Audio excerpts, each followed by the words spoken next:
Ladies and gentlemen, Raj Sisodia.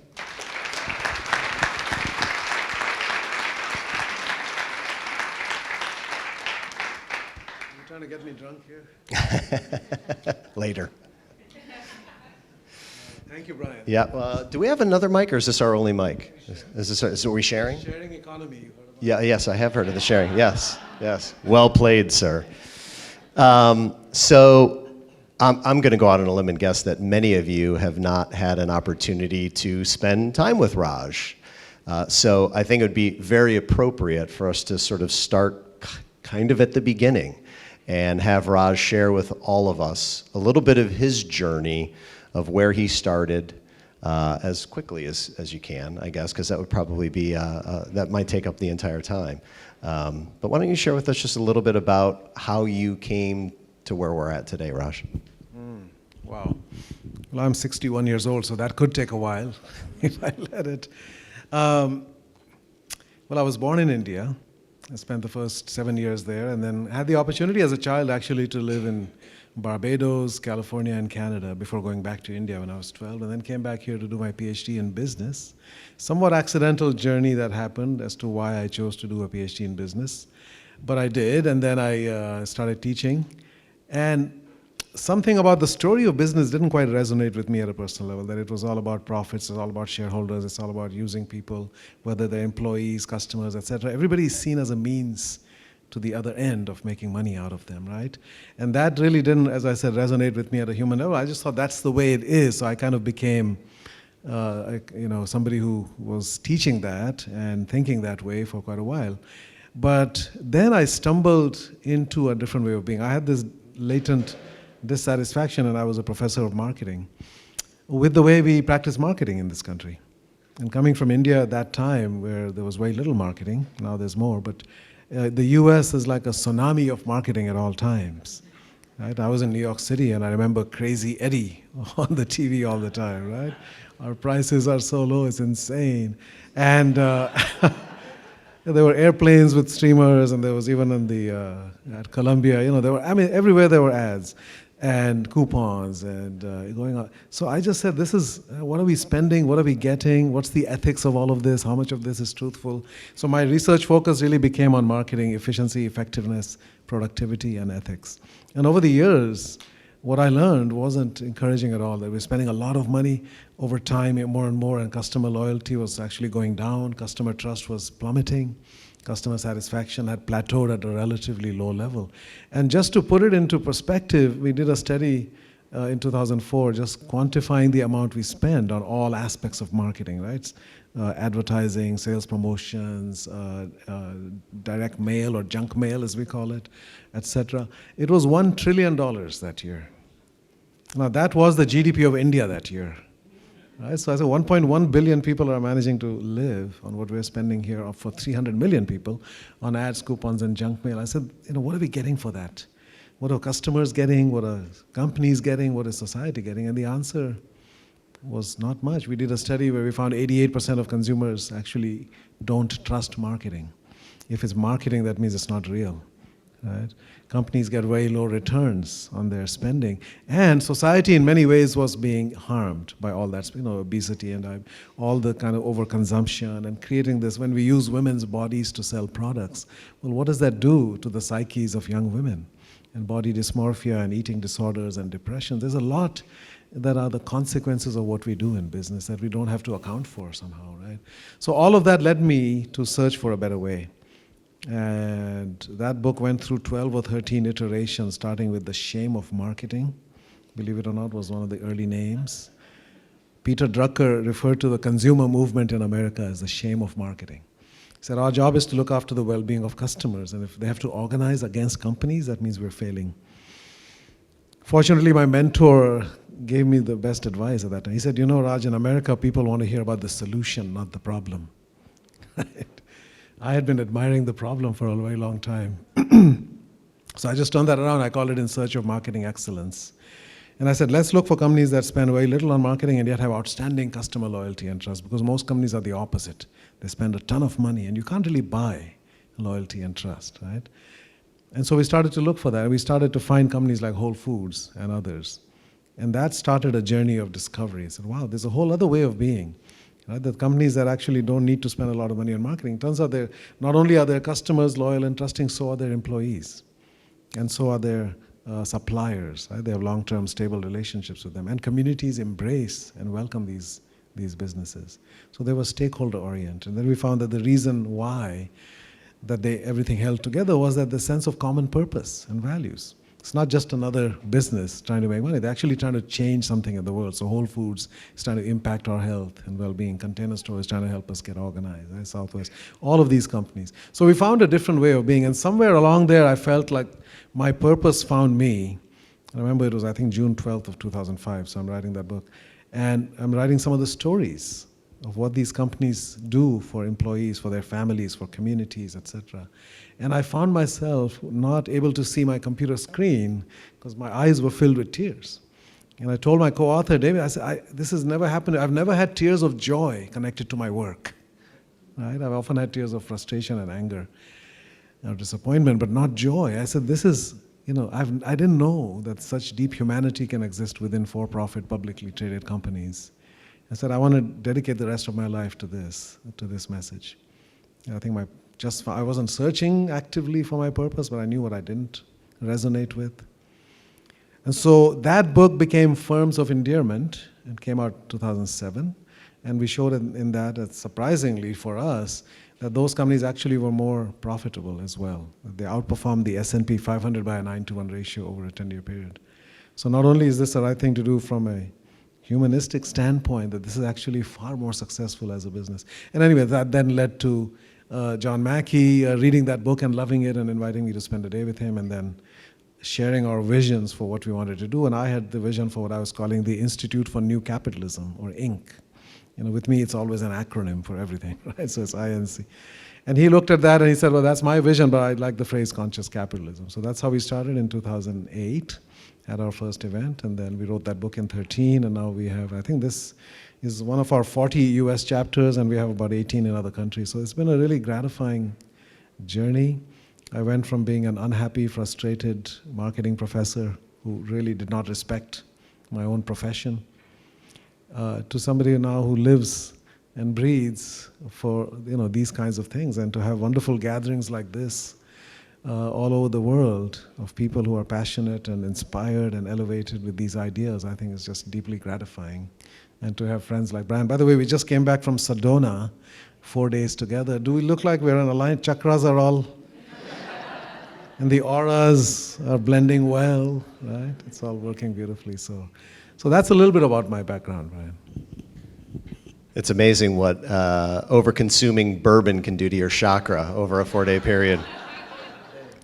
Don't let his kind, gentle spirit fool you. This man can drink. Did I say that out loud? I'm curious, as you reflect on this journey that you've been on, where do you think we went wrong? Where did business go wrong? How did we get off the tracks? Because after reading your most recent book, the beginning of the book paints a picture where we could have been on the tracks, and somehow we got off track. Yeah, I think we think about it, I think we call it the suffering we have caused. And why? We don't set out, obviously, in a business to cause any suffering, but somehow that's the lived experience for most people. The data are quite clear. 88% of Americans feel they work for a company that doesn't actually care about them as a human being, just sees them as a function or an object, right? That heart attacks are at least 20% higher on Mondays. That 120,000 Americans die every year due to stress connected to work. Not the work itself. It's not the work that's killing us. It's the way we lead, manage, and organize. That an estimated 750,000 Chinese die every year of overwork. They had to invent a new word in Chinese and in Japanese for this symptom of dying just from simply overworking, right?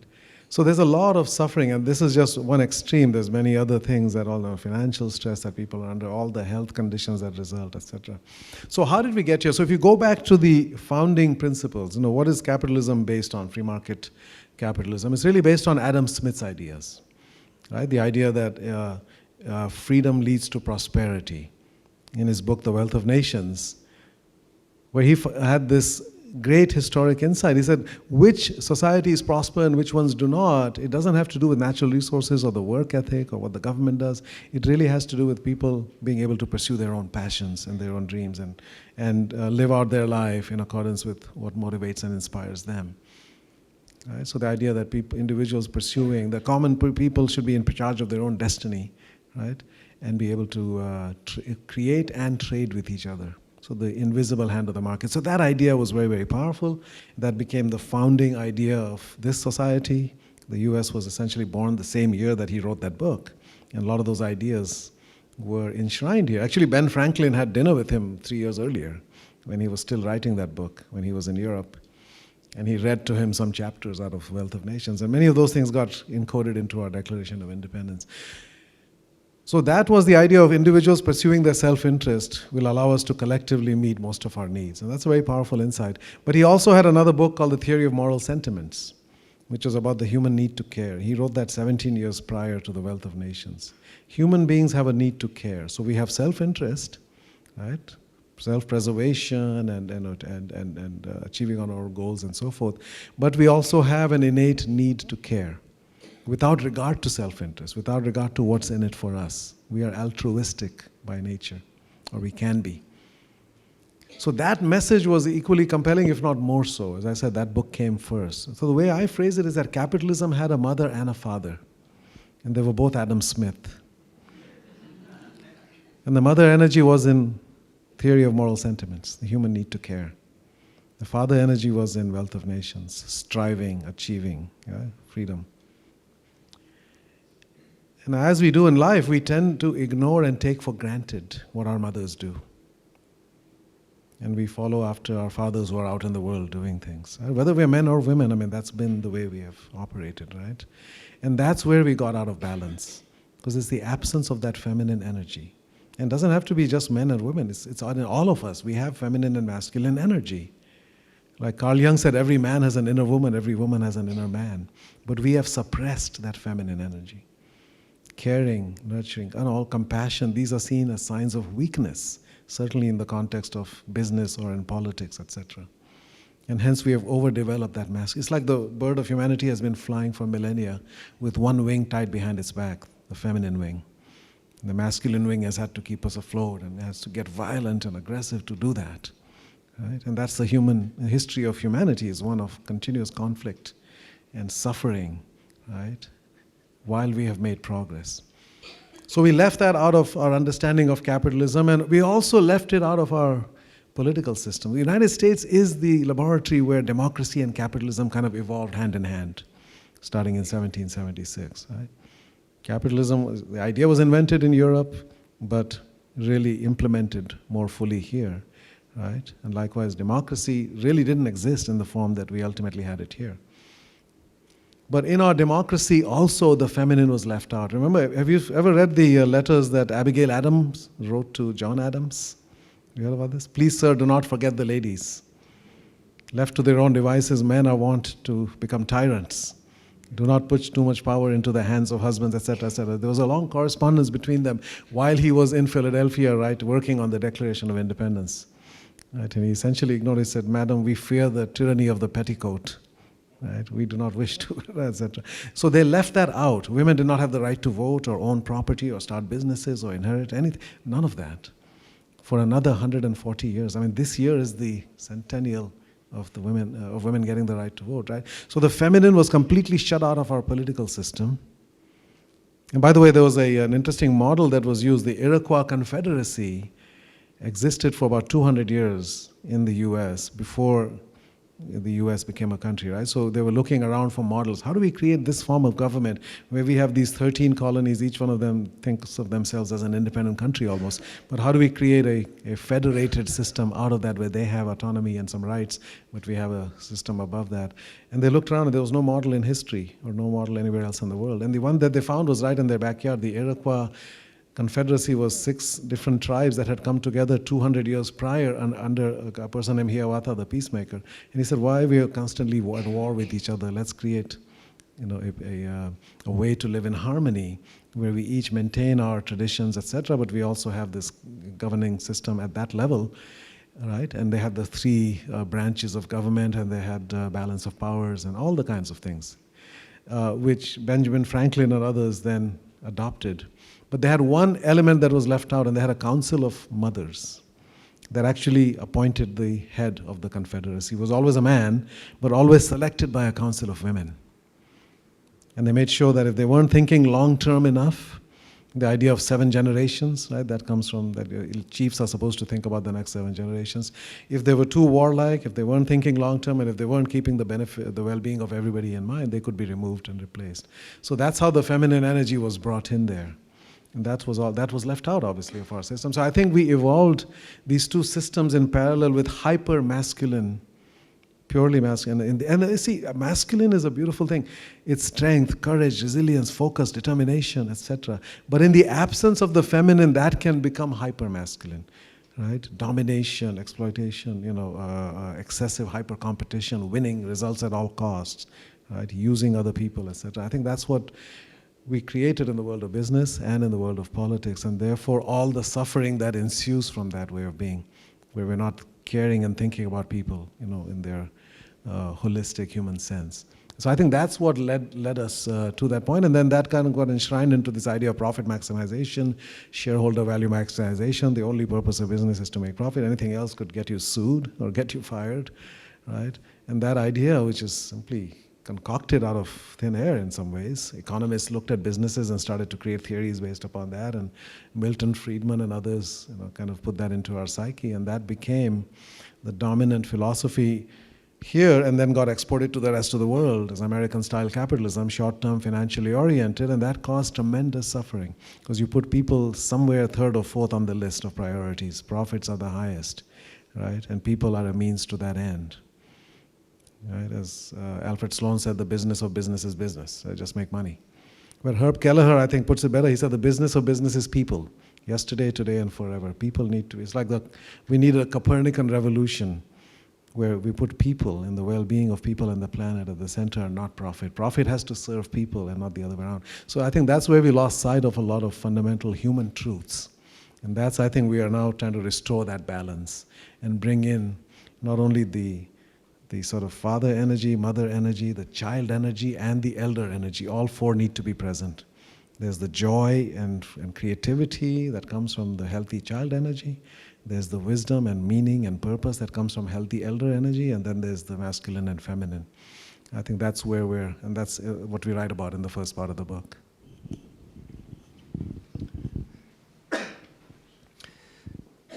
At what point did you know that this next work, this book, The Healing Organization, how did you know, and when did you know that was going to be the focal point, that business as a source, as a place for healing, which is an incredibly optimistic view that many would say. When did you know? When did you know? When did that come into focus for you? Yeah, it's kind of a gradual thing. I had acronyms for all the 4 tenets of conscious capitalism, right? So we had SPICY for the stakeholders. We had that in terms of India: society, partners, investors, customers, employees, and the environment. And I didn't have a good explanation for that other than that I'm from India, right? And everything has to have spice, okay? Nothing is, right? And that's how this country was discovered, by the way. Somebody was out there looking for spices, right? But I had selfless for conscious leaders. The qualities they have to be selfless, transcend the self, and that stands for the qualities: strength, enthusiasm, love, flexibility, long-term orientation, and then emotional intelligence, systems intelligence, and spiritual intelligence. And I had one for culture, but for purpose, I had the acronym HEALING. The qualities of a great purpose, I said, can be represented with the word healing: heroic, evolving, aligning, inspiring, loving, natural, galvanizing, etc. And then as I stayed with that idea a few years ago, and I think maybe a few things came together. I was turning 60. I was kind of examining my life. I worked with a coach for the first time. I went on various silent retreats and Himalayan retreats. And I got this great insight from my coach. And I told her the trajectory of my work and my life and the impact of my father, etc., which I haven't gotten into. But I come from a very patriarchal system, a feudal system, almost a misogynistic subculture within India, the warrior class. We have these castes in India. So I'm supposed to be part of that, right? So I was born with all of that and seeing all of that. And what my coach told me was that, do you realize that you have been honoring your mother with your work for the last 15 years? That everything you did up till that point was trying to do things in the traditional way that your father would recognize and be proud of, but then you switched into this other track, forms of endearment, etc.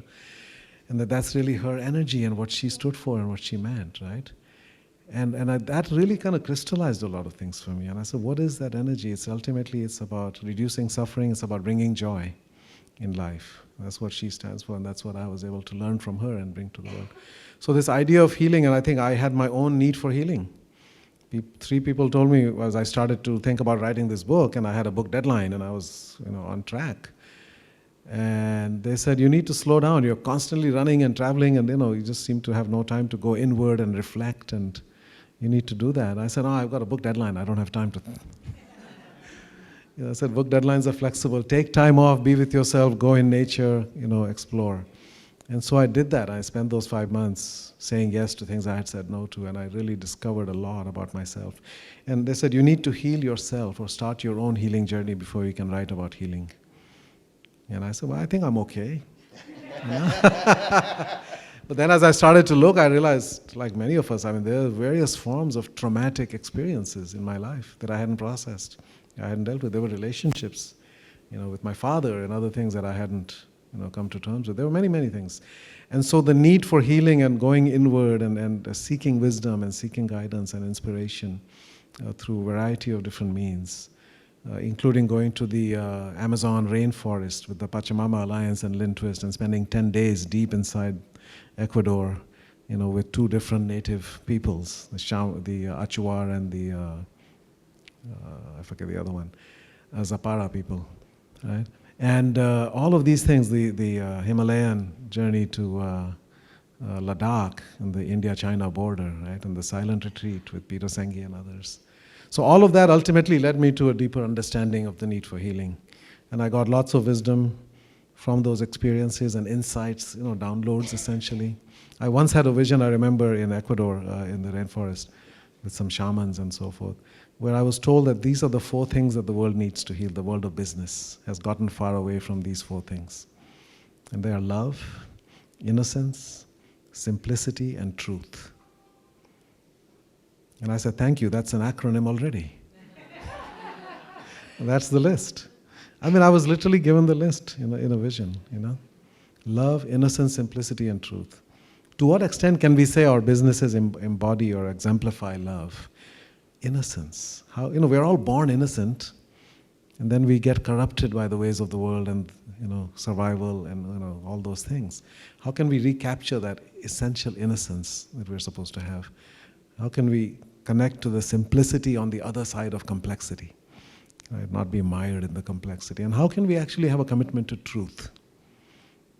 To what extent do we have a commitment to truth in marketing, definitely, and certainly in business? So there were many things like that, right? So as I said, this was a profound experience for me to work on myself, and actually I received so much insight and wisdom. I've actually got a next book planned now, which is a very personal exploration of my own journey and what I've learned. And that was kind of a byproduct of doing the work on this book on healing, is self-healing. Right, and then understanding those things. And now I want to be able to share that. One of the things about me is the books that I've read that had the biggest impact on me were very deeply personal narratives, whether it's Viktor Frankl, Man's Search for Meaning, or Synchronicity by Joseph Jaworski, or many other books. I am completely absent from all 11 of my books. There's nothing about me or my personal lived experience. Right? It's all very intellectual. And now I'm going to try and do that. I want to just share. Not from an ego standpoint, but just from, as my co-author Nilima said, that which is deeply personal is completely universal. And I think until we're able to share that, warts and all, right, we really don't get to that place of authenticity, and vulnerability.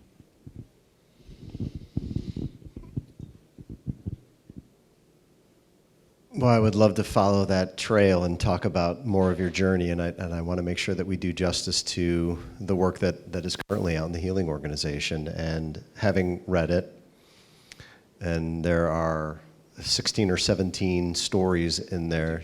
25. I'm off.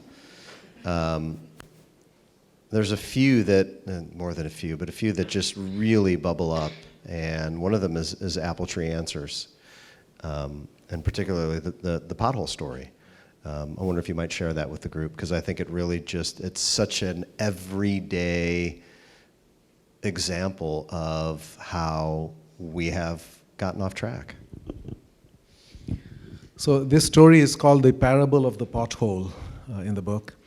And, we all experience potholes in life, right? I mean, we're going along and then there's something happens that derails us or could derail us. And this came from a company called Apple Tree Answers that was started by John Ratliff. And it's a call center company. So they basically do customer service calls on behalf of other companies. And he had a small company, and then he did one of those roll-ups. So they acquired a bunch of companies and grew it into the second largest call center company in the country. And then as he started to manage that larger company and he's looking at more data about how employees are doing, et cetera, I looked at engagement and turnover.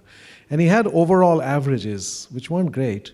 But then at one point he said, let's look at it by breaking it down by hourly workers and salaried workers. And about 15% of the employees were salaried, typically college educated, professional, full-time, benefits, all of that, right?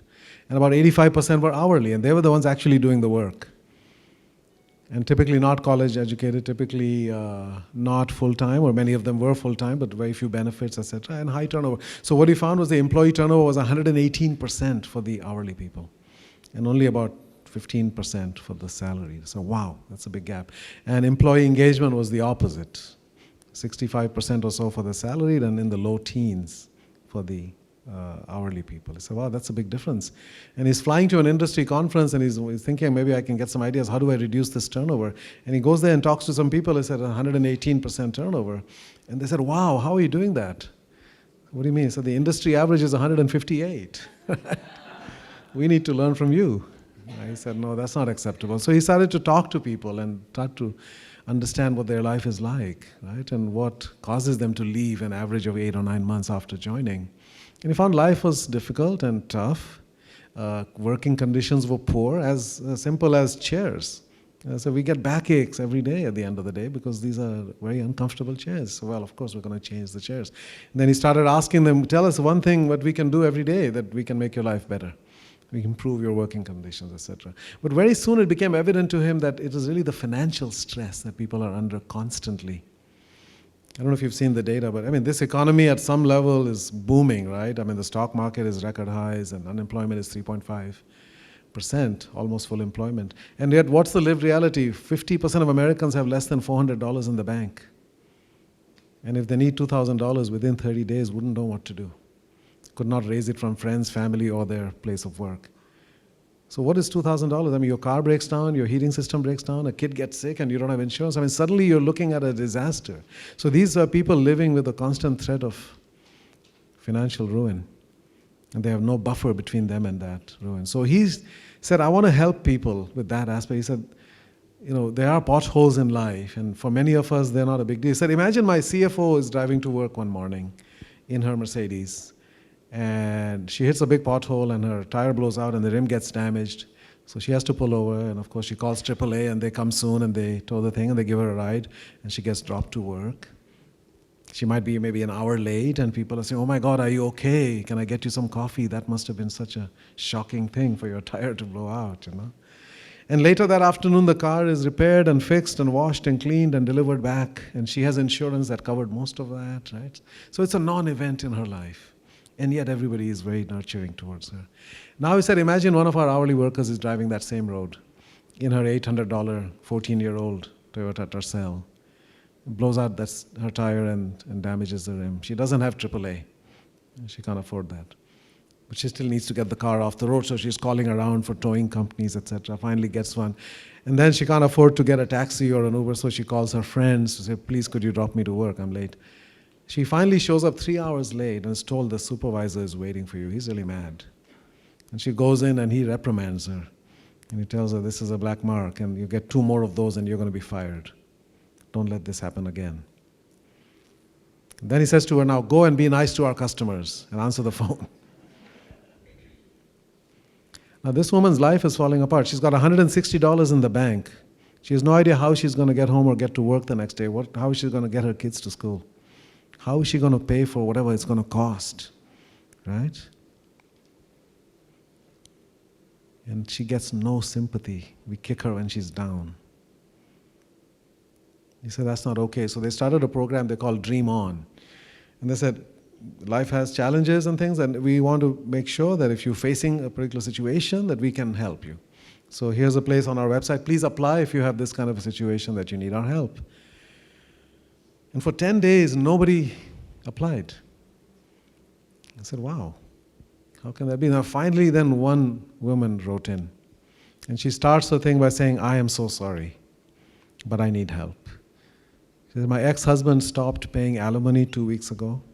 And a week ago, I got evicted from our apartment with my 2 kids. And I've been living in the car for a week now. And I'm sorry, but I just can't do this to my kids anymore. I need help. Now, this comes across the CEO's desk on the computer, right? And all he feels is a deep sense of shame. He said, what kind of a leader am I? What kind of a company am I running here? A mother of 2 children who's a full-time employee here is homeless for a week, and she can't even tell us. So of course they got her into a hotel that night, and then they helped her find another apartment. They helped her with the first month, last month, secure, all of this. Those are hurdles too high for tens of millions of people in our country to even cross. How am I going to come up with 3 months worth of rent to be able to get an apartment, right? They helped her with all of that, and then they told her, we can keep this confidential if you want. We don't have to tell anybody that we help. She said, nobody has ever done anything this nice for me in my life. I'm going to tell everybody I know. And they did, and then the floodgates opened. And they got dozens upon dozens of people writing in. Other people were homeless, other people were dealing with all.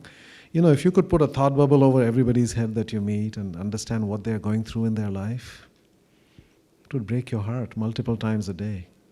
And yet people, as I say, people are stoic and people are heroic. They deal with enormous burdens and they still show up and they do what they're supposed to do. All that silent suffering.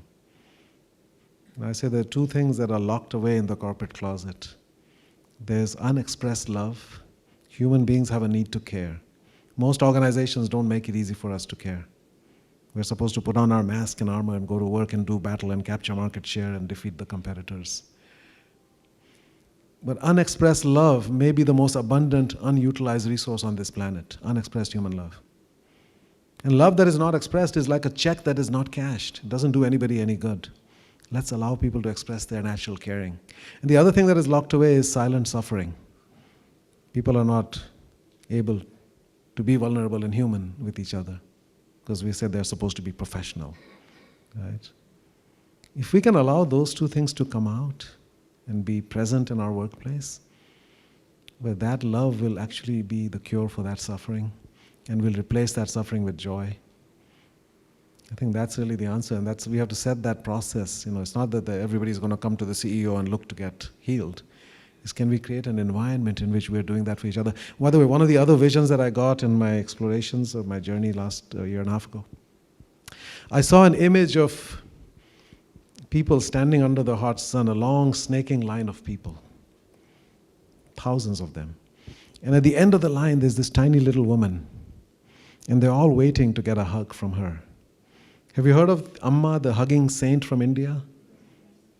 So she travels all over the world, and all she does is she'll be in a place and people will line up and they'll get a hug, and they walk away crying because they experience unconditional love in this silent embrace from this woman who doesn't speak English. And the message that I got was that all these people could be hugging each other. You don't have to go there and get a hug from there. We have what we each other need within ourselves and within each other. But we create conditions in which we're not able to do that, and we're not free to do that. We are the healers for ourselves and for each other. And that's what we have to create, a climate where that's the norm.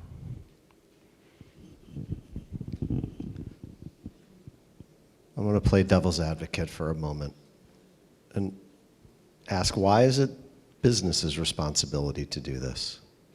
Why can't they seek this in a different venue in their life? Maybe it's through religion, through community. Why business? Well, think about it. Where do we spend our time? Where is our life lived, our waking hours? At work, right? I mean, the church at best is an hour a week for the, 15% of people who go to some kind of organized spiritual experience, right? We used to say that education, and that was a place where people went to get, wisdom and depth and so. But that's a small part of your life. The bulk of your life is in this setting, right? So that is where the opportunity. When I wrote this book, Everybody Matters, with Bob Chapman, and he had that insight when he was listening to a wonderful sermon by his pastor at Salmon. And 400 people in the congregation were lifted up and inspired to be better human beings.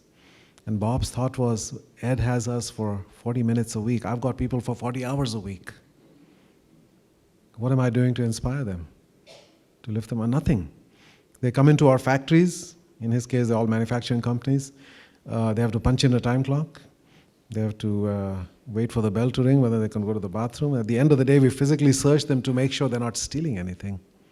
That's how we treat them. We're not inspiring them, right? So this is where our deepest work can happen. This is where we can develop and grow our emotional intelligence, our spiritual intelligence. All of those qualities can be cultivated because this is where we interact with a large number of people. We are trying to achieve something meaningful, hopefully, right? So I think this is as John Mackey used to say, Whole Foods is my ashram. This is where I need to do my deepest spiritual work. And I think that is true. Right? Work is inherently meaningful in a human life. Freud said love and work are the cornerstones of our humanness. We're the only creatures who work even when we don't have to. I'm sure there are people in this room who don't have to work for money, right? But work matters in our lives. And to be able to do work that is meaningful, to be able to do it while you're growing in all these other dimensions and leaving a legacy, etc. I think all of that is inherently important. So I think business, and to me, if you go back and think about the founding ideas, in a free market society, governments don't take care of us. Thank God, right? I mean, any society where government takes care of people, everybody's miserable, right? We are supposed to take care of each other. We are here to take care of each other. In a free market society, actually is structured around that idea that we are meeting each other's needs. Government's not meeting our needs, we're meeting each other's needs. Now, it depends now what energy we bring to that. If I view a system like this to say that I'm going to use people to achieve my personal goals, to make money, and I'm going to use them as customers, I'm going to trick them and, through clever marketing and promotions and gimmicks, and I'm going to use psychological tactics to get my employees to do what I want them to do and so forth, all to serve me. Well, first of all, that means you're not a leader, you're a tyrant. Because a tyrant is somebody who uses other people to achieve their goals. A true leader is there to take people to a better place. So if the energy is that I'm going to serve people and express myself, express my own purpose and values, and use that to serve others, and through that I'm going to meet my needs, that energy is a healing energy. But if I say I'm going to use people to achieve my personal goals, you're going to cause suffering when you do that, when you treat people as a means to that end. So I think if we approach business with the right energy, then we're going to become a force of healing. And then, of course, as with all of these studies that we have done, I've yet to come across a situation where it is a choice between saying we can either run a successful business or we can be good to people and the planet. Those things go together. All of the 25 stories in this book, all of these companies are more successful than their peers. Apple Tree Answers, after they started all these things, the 118% turnover went down to 16% in an industry where the average is 160 or 58%. Think about that. Do you think that has an impact on their financial performance? Obviously it does, right? So doing the right things,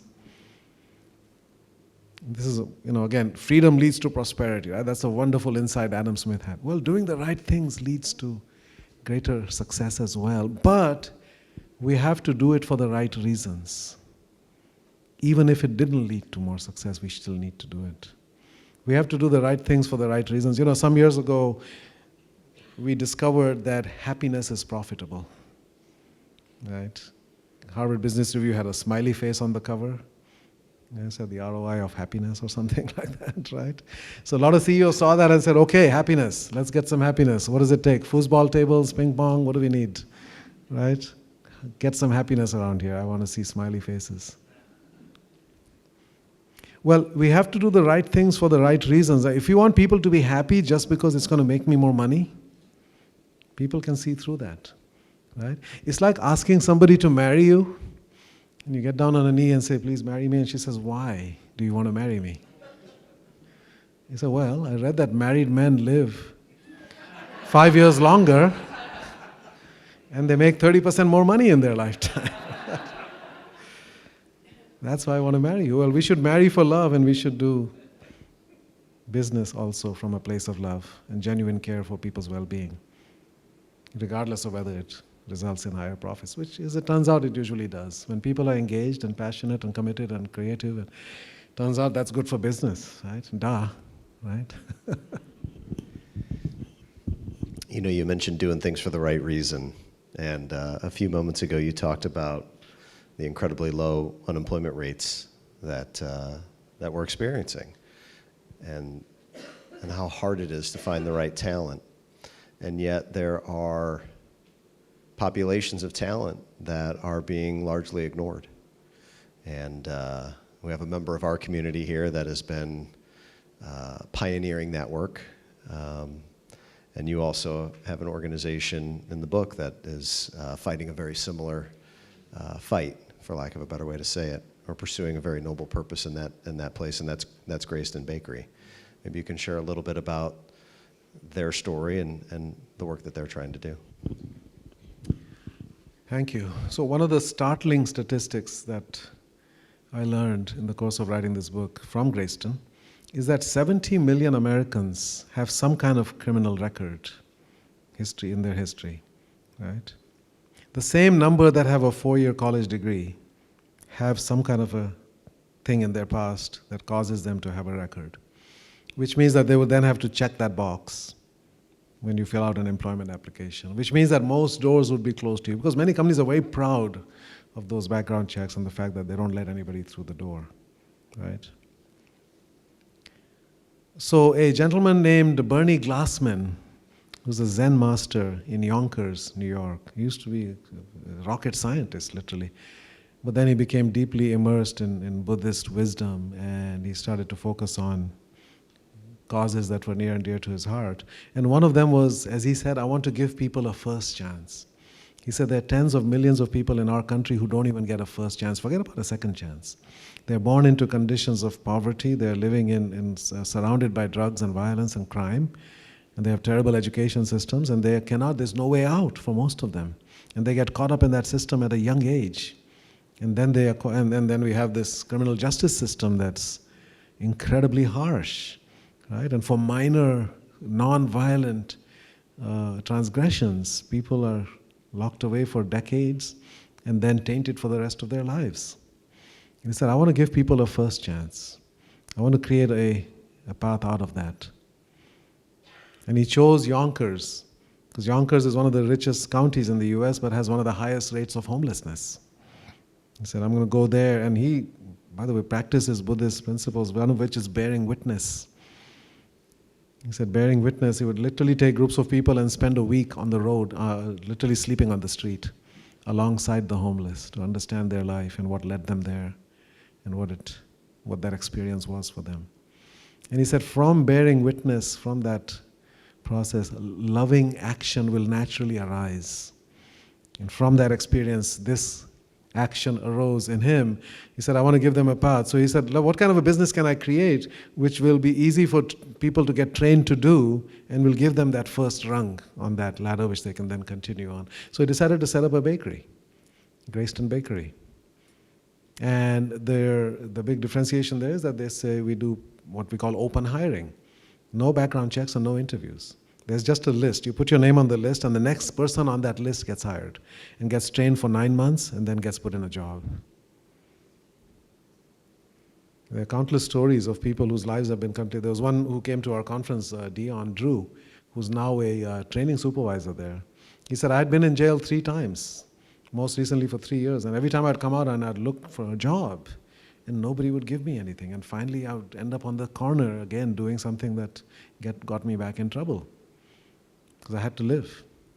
He said, this time he found Greyston Bakery. He said, now he's got a 3-year-old daughter in an apartment, he makes $65,000 a year, and he had tears in his eyes as he's telling us. He said, if it were not for this company, I would either be dead or back in jail. But this business rescued me from that.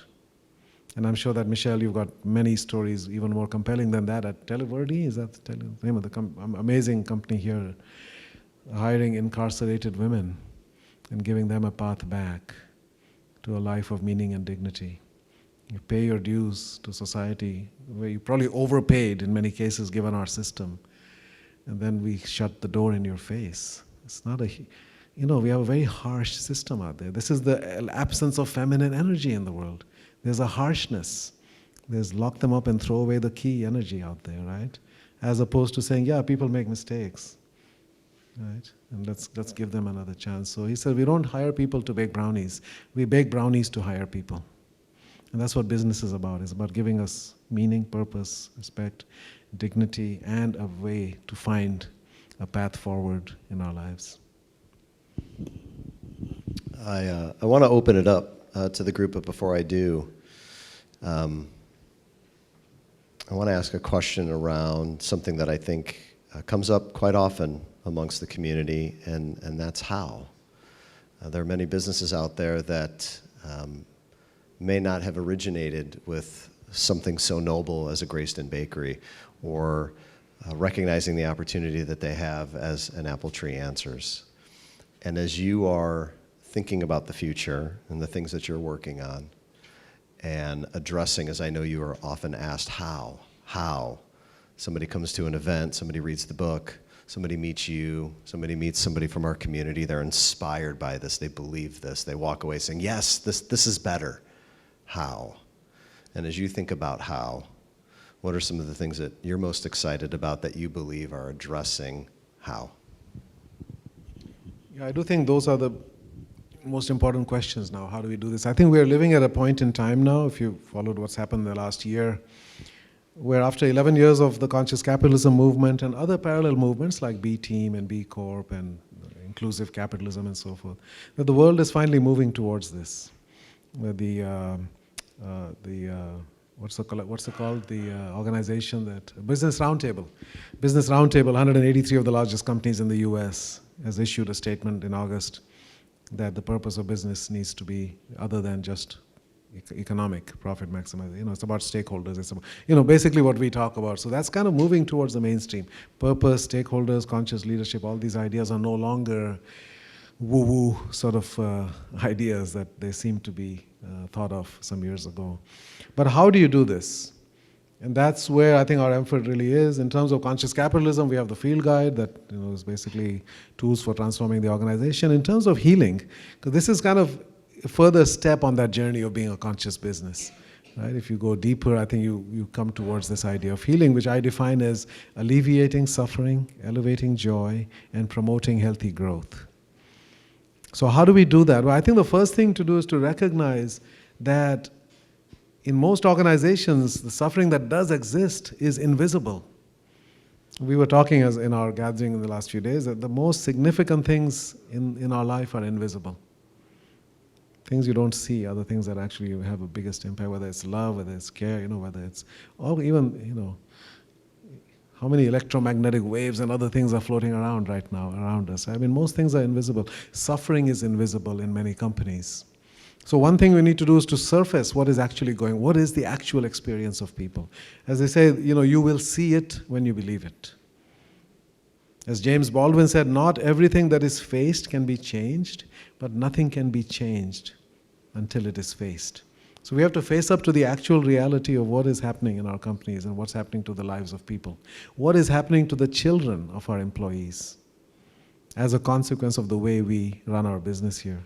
Some of the companies we write about in this book, JBN Consulting, for example, they took the step of saying children are stakeholders in our business.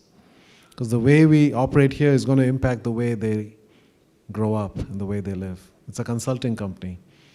Most consultants are away Monday to Friday at a client site. And the people who started this company used to work for Accenture, and when they started having kids, they said, I don't want that, right? I have to call home to say goodnight and sing a lullaby every night. And my kids grow up, I miss the childhood of my own children, and that's too high a price to pay. What is the human cost of doing business? And they said, we don't want that for ourselves and for other people. So they created a local consulting company that all the clients are local, right? And if we get a lot more clients in another city, we open an office there. So you don't have to fly away to work. You can be with your kids and in your community, etc. So again, opening our eyes to the kind of suffering that's going on because we are following certain norms and rules and ways of being, where we are causing unnecessary suffering. So getting an inventory of that, right? And figuring out ways to alleviate that from the company and allowing people to do that for each other as well. Changing policies and rules and procedures and norms and so forth. And then how do we bring more joy? One of the companies we write about is Menlo Innovations, a software company in Ann Arbor, Michigan. And Rick Sheridan grew up in that industry. He loved programming, but he hated the way software companies operate. It's always a death march to try to get to a delivery deadline, and it's always fueled by Sprite and Snickers bars and chip, and everybody's unhealthy and miserable, and the product ends up full of bugs, and nobody's happy, right? He said, no, I want to create a joyful company. The joy of creating software, which for him was very meaningful. So they created a very, very different kind of experience. And one of the things that once you start thinking that way, new ways to do things continually arise. How do we bring more joy? Well, one of their women employees had gone away on maternity leave, and when it was time for her to come back, she called and said, Rick, sorry, my daycare, I thought I had arranged all this, but it fell through, I can't come in. And I don't know where to leave my baby. He said, just bring her. He said, what do you mean? Yeah, it's okay, we all had children, we know what to do. You can just bring her, we'll figure it out. So she brought the baby, right? Now you fast forward 15 years later, 26 babies have grown up in that office. Okay, you go there now, they have lactation rooms, they got playthings, there are kids running around. And he said, people are just nicer when they're surrounded by babies. Nobody else, people are picking up and playing with each other's kids and so forth. There's no limit to consciousness, there's no limit to how much joy we can create and how much suffering we can alleviate if we open our eyes and start to see those things and see each of them as an opportunity. So I think that's really the awareness and the opening of eyes. And then, as I said, allowing people, the creativity, human creativity is extraordinary. If you give people, organizations can amplify or suppress our innate need and desire to care. So let's create an organization where we amplify our ability to care, right? And look for those opportunities. And I think if you open that up and get people thinking about that, there's 100 ways. And by the way, there are 25 inspirational stories in this book that will give, immediately give you 15 ideas of what you can do Monday morning. Right. And again, for me, the test of any of these things, forms of endearment, I had an emotional experience writing that. This book was that times 5. So many of these stories were deeply moving to us. And I remember flying from somewhere to back to Boston, and I'm writing the story of an electric utility in Detroit named DTE. Now, normally you don't get emotional writing about an electric utility, right? But this company has an extraordinary story which you can read about, but how they healed themselves, and then once they were healed, their people said, our neighbors are suffering. They're getting laid off by General Motors and Ford and all these. So our communities are suffering. Can we heal the community now? And they took the lead in helping the Detroit region come back in partnership with many other CEOs. It's a very moving story. So I'm sitting there in the plane, and I've got literally tears streaming down my face as I'm trying to write this, and the guy next to me is looking at me like, what's wrong with this guy? I know he wanted to say, there's no crying in business class. You need to go back there, But it's that kind of thing, unless something touches you at a human level, you really don't feel the power of it. I think this is where business has become all here, right? One of the things that the shamans told us in Ecuador is, we need to operate from here. Connect to each other and others at the spirit level, at the heart level, right? And that's what I think we need to get reconnected back to our full humanity in business.